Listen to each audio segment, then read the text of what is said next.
అందరికీ నమస్కారం అండి. Welcome to my channel. Srirama కథను వినండి. 8th పార్ట్ ప్రారంభం అండి. చతుర్భుజం ప్రసన్నవదనం ధ్యాయే సర్వ విఘ్నోపశాంతయే అగజా ఆనన పద్మార్కం గజానన మహర్నిశం అనేకదంతం భక్తానాం ఏకదంతముపాస్మహే ఏకదంతముపాస్మహే.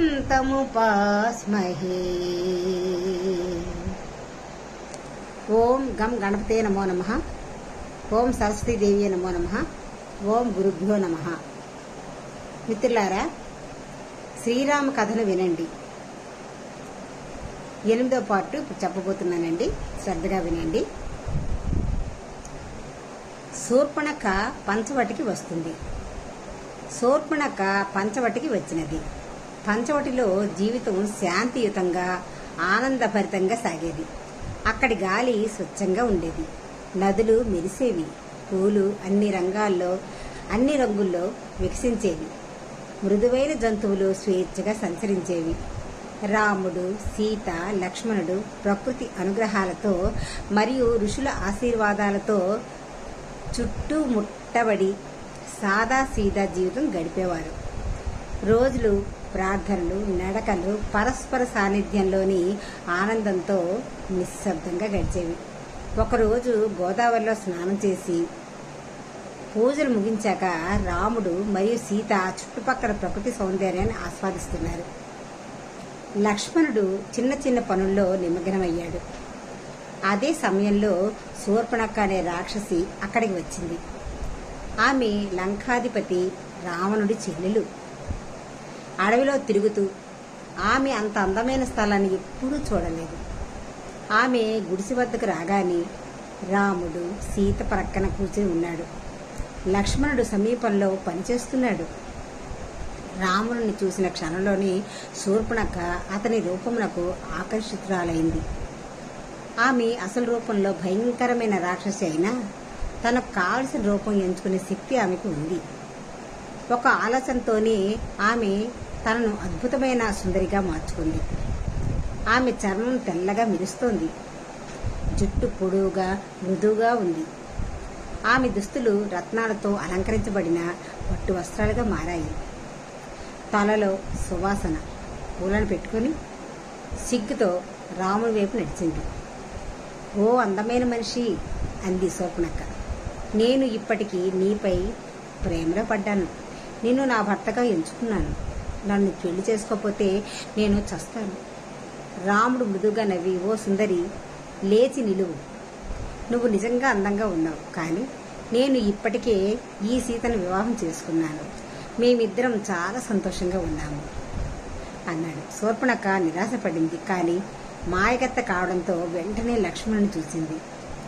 అయితే నువ్వు, అంది, మనిద్దరం అందంగా ఉన్నాం, బలమైన వాళ్ళం.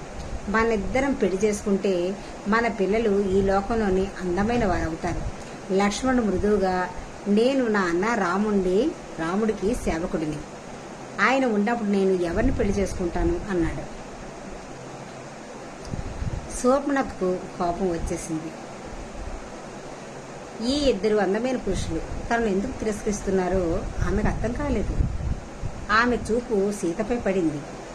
వెంటనే సీత తనకు అడ్డుగా ఉందని గ్రహించింది. ఆమె ముఖంలో కోపంతో మారిపోయింది. నన్ను వీళ్ల దగ్గర నుంచి దూరంగా ఉంచేది నువ్వే అంటూ సీతపై దాడి చేయడానికి ఎగిరింది. సీత భయంతో వెనక్కి తగ్గింది. రాముడు వెంటనే ముందుకు వచ్చి ఆమెను రక్షించాడు. శూర్పణఖ సీత దగ్గరకు రావద్దు అని హెచ్చరించాడు. కానీ ఆమె వినలేదు. అప్పుడు రాముడు లక్ష్మణుడు పిలిచాడు. లక్ష్మణుడు ముందుకు వచ్చి, మా ఇంటి దగ్గరికి రావద్దు. నా అన్న గాని నేను గాని నిన్ను పెళ్లి చేసుకోను. సీతకు దగ్గరగా కూడా రావద్దు అని అన్నాడు. అప్పుడు శూర్పణఖ తన అసలు రాక్షస రూపం తీసుకుంది. చర్మం నలుపుగా మారింది. జుట్టు కఠినమైంది. గోర్లు పొడవయ్యాయి. దుస్తులు చిరిగిపోయాయి. ఆమె భయంకరంగా గర్జించి దాడి చేసింది. కానీ లక్ష్మణుడు సులభంగా ప్రతిఘటించాడు. ప్రతి దాడిని చాకచక్యంగా తిప్పికొట్టాడు.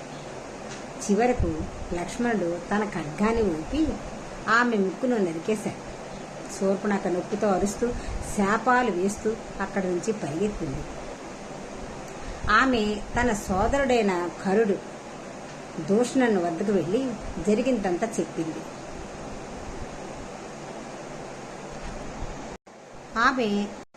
ఆమె తన సోదరులైన కరుడు దూషణల వద్దకు వెళ్లి జరిగిందంతా చెప్పింది. రాముడు లక్ష్మణుడు నన్ను అవమానించారు, మీరు రాక్షసులైతే వారిని చంపండి అని సవాలు విసిరింది. కరుడు దూషణులు కోపంతో ఉడికిపోయారు. వారు 14,000 రాక్షస సైన్యాన్ని పొడగట్టి పంచవటిపై దాడి చేయడానికి బయలుదేరారు.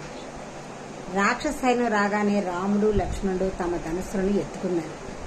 బాణాలు మెరుపుల్లా ఎగిరి రాక్షసులు ఏనుగులు రథాలను ధ్వంసం చేశాయి.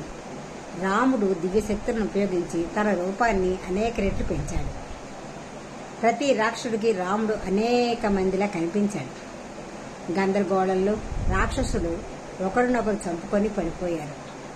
కరుడు దూషణ కూడా మరణించారు. యుద్ధం ముగిసిన తర్వాత ఒక్క రాక్షసుడు మిగలలేదు. రాముడు లక్ష్మణుడు పంచవటిని సీతను అడవిని రక్షించారు. ఆకాశం నుండి దేవతల్లో పుష్పవర్షం కురిపించి రామలక్ష్మణుల ధైర్యం నీతిని కీర్తించారు. పంచవటి మళ్లీ సురక్షితంగా మారింది. రాముడు సీత లక్ష్మణుడు తమ ప్రశాంతమైన జీవితాన్ని కొనసాగించారు. మరింత బలంగా మరింత ఐక్యంగా జీవితం సాగిపోతుంది. శ్రీరామ భక్తులారా, శ్రీరామ కథను వినండి. 8th part పూర్తయిందండి.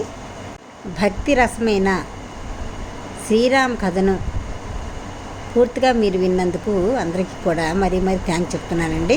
ఈ వీడియోను మీరు పూర్తిగా చూసిన వెంటనే ఇతరులకు షేర్ చేయండి. మీరు కూడా 10 మందికి శ్రీరామ కథను చెప్పిన ఫలం దక్కుతుందండి. శ్రీరామచంద్రుడి అనుగ్రహం మనందరికీ కూడా లభిస్తుంది. లోక సమస్త సుఖినో భవంతు కదా. శ్రీరామ రామ రామీతి రమే రామే మనోరమే సహస్రనామ తత్తుల్యం రామనామ వరానని. శ్రీరామ రామ రామేతి రమే రామే మనోరమే సహస్రనామ తత్తుల్యం రామనామ వరానని. శ్రీరామ రామ రామేతి రమే రామే మనోరమే సహస్రనామ తత్తుల్యం రామనామ వరానని. భక్తులారా, ఈ భక్తి వీడియోను పూర్తిగా చూసిన వెంటనే లైక్ చేయండి, షేర్ చేయండి. కొత్త వాళ్ళు మా ఛానల్ చూస్తున్నట్టయితే సబ్స్క్రైబ్ చేసుకోవడం మాత్రం మర్చిపోకండి. ఇంకా ఎన్నెన్నో పుణ్యప్రదమైన కథలతో మళ్ళీ కలుద్దాం. నెక్స్ట్ వీడియో శ్రీరామ కథను వినండి 9th పార్ట్తో మళ్ళీ కలుద్దామండి. అంతవరకు సెలవు. లోక సమస్త సుఖినో భవంతు. సర్వం శ్రీ కోదండ రామార్పణమస్తు. జై శ్రీరామ్.